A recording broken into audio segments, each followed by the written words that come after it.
Her mother looked me in the eye and said, "She's carrying twins, but not yours. Let's not make this messier. We'll wire 5 million to your account by morning. Just sign the papers and disappear." I didn't argue. I smiled. "Congratulations," I said. Then I signed the divorce papers, shook her father's hand, and walked out of that mansion like a man who just sold an old painting he never wanted to frame again. "Hi, my name is Miles Weston and I don't shout when I lose. I walk." A week later I was on a flight to Lisbon. No press. No announcement. Just space. Distance. I let them run the story they wanted, that I'd been paid off, discarded, forgotten. Let her plan the wedding. Let him gloat. Let her family think they'd bought my silence. But what none of them asked was why I'd signed so quickly. No one noticed the nurse I tipped at the hospital, or the DNA test I quietly submitted 2 hours after she admitted the affair. Now they were finalizing vows, photographing cake options. And the envelope I'd timed perfectly had just arrived at the rehearsal. She opened it and screamed. The scream echoed across the rehearsal hall like a dropped microphone. People froze mid-laugh. The violinist stopped tuning. Her sister dropped her champagne. She stood there in her ivory dress fitting, gripping the envelope like it had burned her. The paper shook in her hand. "Is this a joke?" she barked at her fiancé. He looked confused, stammered something, but her mother had already stormed over, heels clicking, demanding answers. But I wasn't there to give them. I was already sipping espresso at a rooftop cafe in Porto, overlooking the Douro River, when my phone buzzed. A known number. I answered but didn't speak. All I heard was her voice, frantic. "Miles. What the hell is this?" "The truth," I said calmly. "You had no right." "I had every right. I was your husband. You made me a lie. I just corrected the record." "You think you're clever?" she hissed. "No," I replied. "I think you're predictable." Her family had bought silence, not closure. But I never needed their money, I just needed the perfect moment. And now that the cracks had started, they'd find out I didn't just leave quietly. I left strategically. They tried to recover the rehearsal. They even restarted the music. But the room had changed. Whispers spread faster than champagne. Her bridesmaids huddled, clutching their phones. His best man kept checking the exit.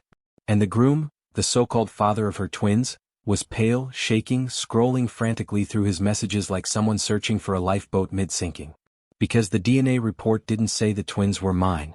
It said they were no one's in the room. Not mine. Not his. She had lied twice. And when a woman builds betrayal on betrayal, even those who love her start doing math in their heads. I didn't release the test to the press. I didn't need to. Her mother did it for me accidentally when she forwarded the wrong email to her attorney. It leaked. The screenshots hit tabloids within 24 hours. By morning, headlines read, "Heiress fairy tale wedding crumbles after secret DNA bombshell." And me? I was still in Portugal. One hand on my coffee. One foot tapping to the street violinist across the square. I never asked for revenge. But if they were going to script me out of the story, I decided to rewrite the ending myself. By the time the wedding was officially postponed, the tabloids had a field day. They speculated everything: fertility scandal, secret surrogacy, even celebrity impersonation. But the truth was far more boring. And more damning. She didn't know who the father was. Because she'd been sleeping with 3 different men during our marriage, none of them me and none of them each other. One of them was a nightclub investor. One was her family's financial advisor. The third worked valet at her favorite spa. She didn't just betray me. She desecrated legacy. And the man who was supposed to marry her? He vanished the next morning. No public statement. No press conference. Just a deleted Instagram and a red-eye flight out of the country. Her family was left to mop up the PR bloodbath. That's when my phone rang again. This time it was her father. "Miles," he said, his voice gravel now, "we made a mistake. You made several. I want to fix this." I chuckled. "You think this is still a negotiation?" Pause. "What do you want?" I finished my drink and said, "I want the company your daughter thought she'd inherit. And I want it clean." He didn't argue. Didn't counter. Didn't even blink. Her father just asked, "And if we give it to you?" "I walk away," I said. Quietly. No press. No interviews. No more tests. He exhaled like a man measuring the cost of public shame.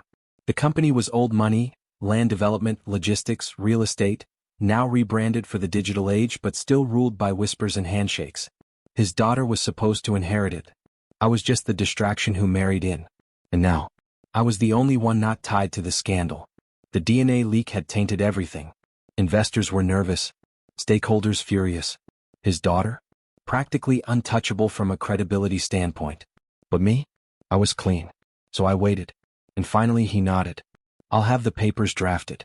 You'll own 100%. Her name comes off everything. I stood. You're doing the right thing. He didn't answer. 2 days later, I signed the ownership transfer inside a silent boardroom. No cameras. No celebration. Just ink, initials, and silence. That night, my ex-wife called. You win, she whispered. But I wasn't smiling. Because this was never about winning. It was about making sure they never erased me again. The press tried to keep the fire going. Tabloid headlines shifted from her affair to wild theories about why I left the country, why I returned, and how I suddenly acquired control of a multi-generational empire. I didn't respond. I didn't post. I didn't explain. Because silence is louder when people know it's intentional. Inside the company, I made immediate changes. Rebuilt the leadership team. Cleared out every executive she had vouched for. Moved operations online. Sold off outdated assets her father had clung to out of ego, not strategy. And within 60 days, we posted our strongest Q1 in 5 years. But that wasn't the part that rattled them. What shook them was what I did next. I renamed the company. No longer tied to her family's name. No longer their legacy. It became mine. W. and Sons. Not because I had children, but because one day I would. And they'd inherit something forged from survival, not scandal. She sent one more message. One line. You don't get to rewrite history. I read it once. Then I deleted it. Because history is written by the ones who were never supposed to survive the first chapter. Her family tried one last play. An emergency injunction claiming I manipulated her during our marriage, that the DNA test was falsified, that I coerced her father during a time of emotional instability. It was weak, but not surprising. I'd spent enough years behind their closed doors to know exactly what desperation looked like, and this was it. They weren't trying to win. They were trying to delay. But I had prepared for that too. My lawyers filed a response within 24 hours. A counterclaim airtight, dated, witnessed, and backed by private records they never knew I kept. Conversations. Payments. Her own signatures, authorizing the terms they were now calling coercion.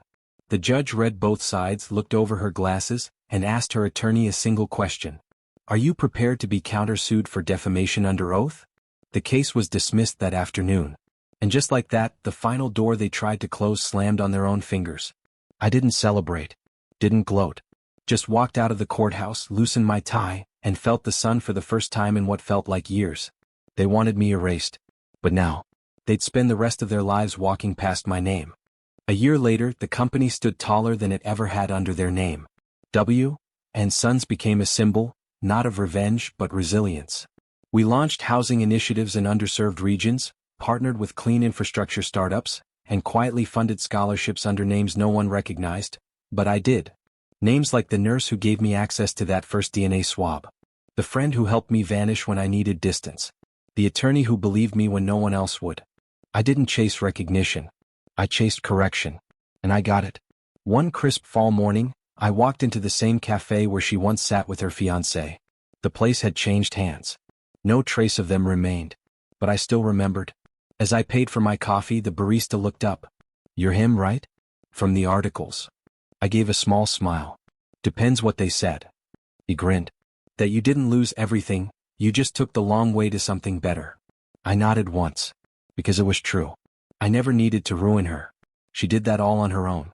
All I did was stand still long enough for the truth to catch up.